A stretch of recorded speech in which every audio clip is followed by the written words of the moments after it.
So last Friday, my friend Jake decided he was finally going to impress his new girlfriend, Emily, with a culinary masterpiece. Now, Jake's definition of masterpiece usually involves microwaving ramen and artfully arranging the seasoning packet, but apparently, he'd been binge-watching cooking shows and was convinced that homemade pasta would win her heart. He invited me over for moral support, which I interpreted as please supervise so I don't set the apartment on fire again. Things started off suspiciously normal. Jake donned an apron that said "Kiss the Cook," which, judging by its pristine condition, had never seen battle. He proudly announced, "It's just flour, eggs, and water, how hard can it be?" The first sign of trouble was when he cracked the eggs directly onto the countertop instead of in a bowl, then realized he hadn't bought any eggs. Unfazed, he googled eggless pasta and found a recipe that called for just a pinch of water.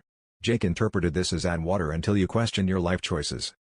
What followed can only be described as a flour-based natural disaster. The kitchen looked like a snowstorm had hit an Italian bakery. There were clouds of flour, sticky globs of dough clinging to the ceiling fan, and at one point, Jake shouted, "Is it supposed to look like wallpaper paste?" Emily arrived right as Jake was wrangling a dough blob off the dog's tail. To his credit, he tried to salvage the situation by boiling what was essentially elastic Play-Doh, narrating every step like a Food Network star. The water turned opaque, the noodles disintegrated, and the whole pot started to resemble something you'd find in a kindergarten art class.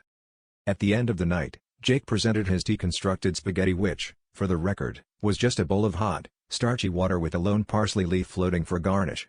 Emily took one look and said, "Wow, I love a man who isn't afraid to try new things." Jake grinned and replied, "Well, I figured if my cooking can't win you over, at least my supervision skills will."